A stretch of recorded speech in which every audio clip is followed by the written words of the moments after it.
Are there really any MCU directors, or is it all Kevin Feige? The world might never know.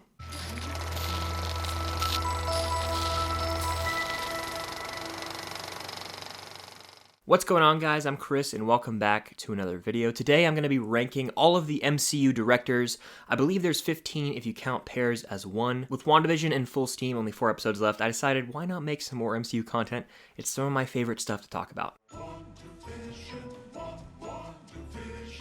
I'm just kind of basing it off their influence in the MCU, as well as some of their other movies, so I'm kind of combining it all. So coming in at number 15 for me is going to be Anna Boden and Ryan Fleck. Now, this is the directing pair for Captain Marvel, a movie that I'm not too fond of, but the reason that they come in the last place is because there's nothing distinct about their directorial style in this movie. It's almost like anytime there's a bad MCU movie by most people's perception, the directors are the scapegoat. So like Kevin Feige could have messed up this movie, the directors just take all the blame. Now, I haven't seen any of their other work. I don't think they were familiar enough with like Captain Marvel to do a great job of directing the character, because the movie was a little bland in my opinion. Coming in at number 14 for me is going to be Alan Taylor, the director of Thor: The Dark World. Now, I think this guy directed some Game of Thrones episodes. This movie is bland. It's most people's bottom of the MCU. It's my least favorite in the MCU as well. And there's really, again, just like with the other pair, there's nothing really to offer here from Alan Taylor. It's a very drawn out movie, very boring and slow and just over dramatic at times. Coming in at number 13 for me is going to be Louis Leterrier. I don't know how to pronounce it, I apologize. This is the director of The Incredible Hulk, and I'm not crazy about this movie. I think it's probably bottom 3 MCU as well, just because it feels so removed from the MCU. It's like Edward Norton as the Hulk does not feel like Mark Ruffalo's Hulk. They're supposed to be the same character, but it's so vastly different that I essentially remove the Incredible Hulk from my mind when I think of the MCU.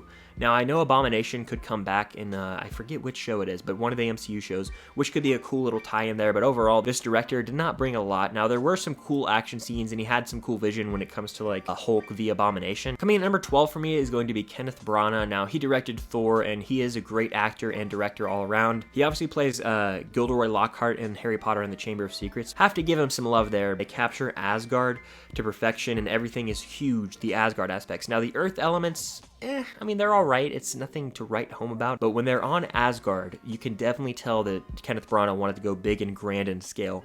And I have to give him credit for that. I think Thor is an effective movie and not terrible like a lot of people claim it to be. It's middle of the road MCU for me and somewhat fun. It's not great by any means, but it's a solid movie. And you can definitely tell that it's directed by Kenneth Branagh. Coming at number 11 for me is going to be Scott Derrickson, the director of Doctor Strange. Now, he's an acclaimed horror director. He directed the film Sinister, which I refused to watch. Like, my friends growing up always talked to me about it and how scary it was, and I'm not crazy on like the demonic horror side of things, so I was just staying away from that, and I probably will never watch that movie. But Scott Derrickson's directing here, I have to give him credit. I mean, it's definitely got a flair. Now, how much of this is Kevin Feige, how much of this is Scott Derrickson, I really don't know. That goes for every single one of these movies, by the way. There's like creepy elements to the film when it comes to the astral, and when Doctor Strange first meets the Ancient One and goes astral and his soul comes out of his body.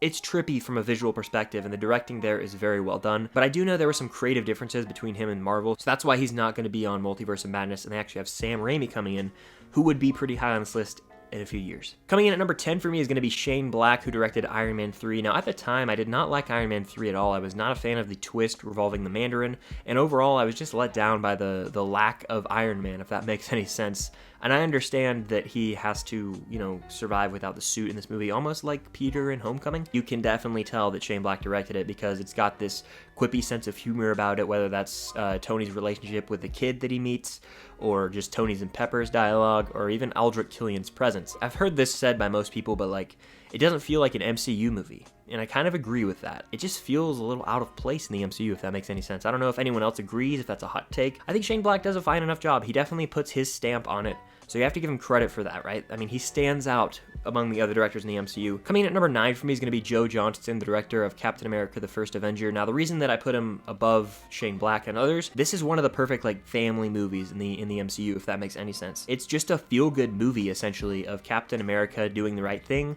going to war against Red Skull. You see him lose Bucky along the way, but it's triumphant almost, with the Captain America score blast over the credits. This movie is awesome.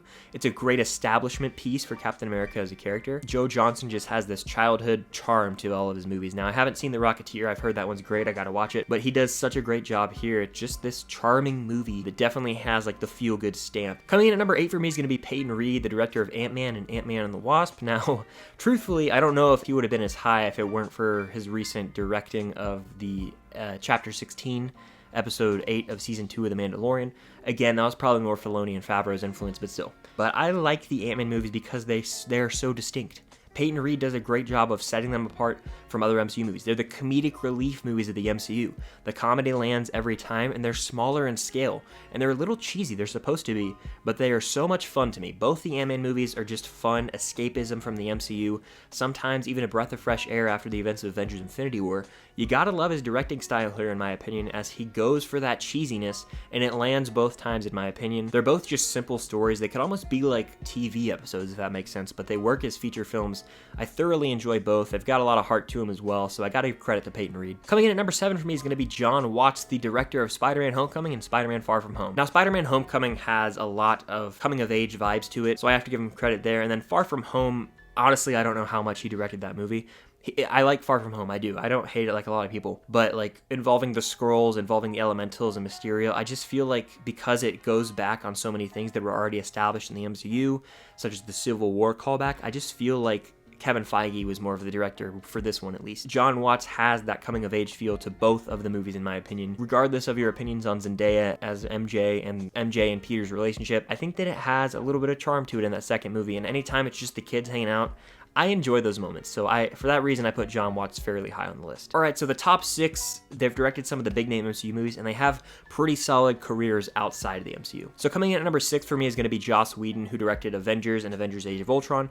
Now, I have to credit the guy who directed the first massive team-up movie on screen. Like, that is a moment in history that we will all remember and cherish, that first Avengers movie, and he pulled it off. He got all these different stories to come together brilliantly. He crafted the character of Loki as a really solid villain, and I thoroughly enjoy that movie. Now, when it comes to Age of Ultron, I think it's the most overhated MCU movie. It's a really fun time. I rewatched it recently. Yeah, there's a few scenes that kind of meander, and there's moments where it's kind of doing this flashback bit that doesn't work for everyone. But like the final battle's epic. You get introduced to the twins in this movie. Hawkeye has really great moments. Like all the characters are really fleshed out here, so I don't know why it gets so much hate. He knows how to direct all of these actors on screen at the same time. He's the first director to really pull this off, so I have to give him major credit for that. Coming in at number 5 for me is going to be Ryan Coogler, the director of Black Panther, who kills it here. I mean, this is one of the best young talents working today. Not only does he crush it with this movie, but he does in Creed as well. He created this world of Wakanda to make it so believable and realistic. The character of Killmonger, again, directed perfectly, as you almost like him or care for him or want to root for him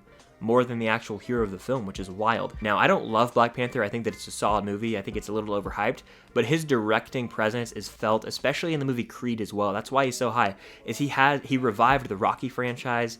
He brought Black Panther to the screen on the big screen in his own movie for the first time. He's going to direct Black Panther 2 as well. He's got a bright future ahead of him. I haven't seen Fruitvale Station. I need to watch that, but still, his influence when it comes to bringing Black Panther to the big screen will never be forgotten. Coming in at number 4 for me is going to be James Gunn, who directed Guardians 1 and 2. James Gunn has his own distinct style when it comes to the humor, when it comes to the action set pieces. Like, that is James Gunn, and I feel like he got his start, honestly, with the MCU.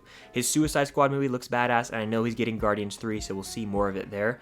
But the first Guardians of the Galaxy is pure fun. It's such a bizarre premise, right? But he makes you care about Groot, who's a tree, and Rocket Raccoon, and like all of these characters. I mean, he took the Guardians of the Galaxy characters who I didn't know much about, characters who no one really knew much about, and made them lovable, made them honestly household names because of his style, whether that's infusing that awesome soundtrack, just the creative dialogue and set pieces. Like when they go to nowhere and have the Collector and Benicio del Toro. It's eccentric, it's weird, but it's fun, and it all meshes together for just this awesome, awesome time. Guardians 2 I'm not as crazy about, but his style is still distinct there, so I have to give him major credit. He's one of the best MCU directors and one of the most original. Coming in at number 3 for me is going to be Taika Waititi, who directed Thor Ragnarok. It goes without saying, Taika's directorial flair was definitely influenced in this movie. He changed the character of Thor completely, who was almost a dead character going into this. Literally, people didn't really care about Thor that much, but the improv style, I heard most of this movie was improv. I want to say I heard at one point that like 80% was just improv. They had an outline and they just kind of ran with it. It's one of the funniest MCU movies. Hela's a great villain.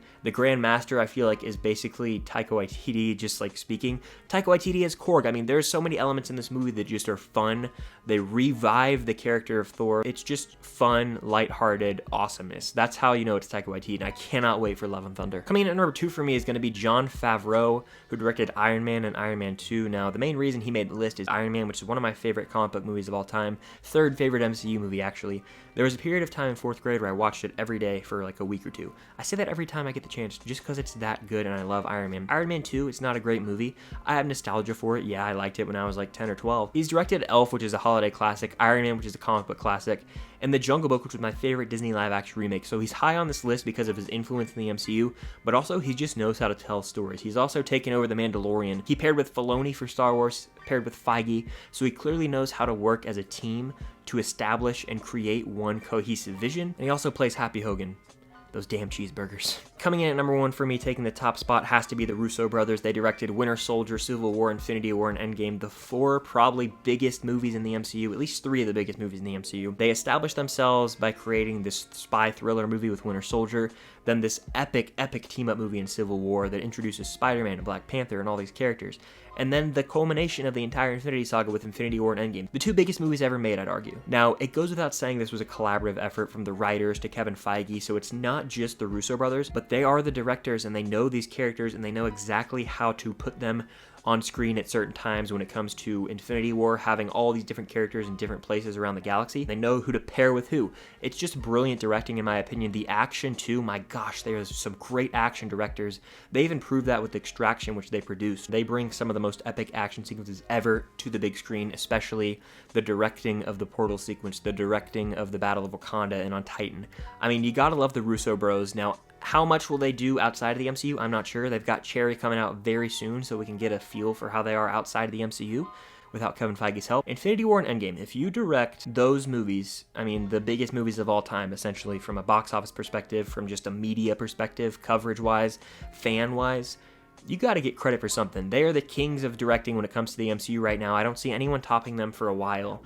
Will they ever come back? I'm not really sure, but how can you top the Russo brothers? I mean, it's impossible in my opinion. They are the definitive MCU directors. So yeah, that's going to do it for my ranking of all 15 or so MCU directors. Definitely hit the like button. Comment down below your favorite MCU directors. Do you agree with my list? Do you disagree? But if you haven't already, please consider subscribing to the channel. It will mean the world. We've got a ton of content planned, whether that's WandaVision content, more MCU content, movie content in general. It would just mean the world if you would hit that subscribe button and stay tuned for all that future content. Until next time, I'll see you guys later.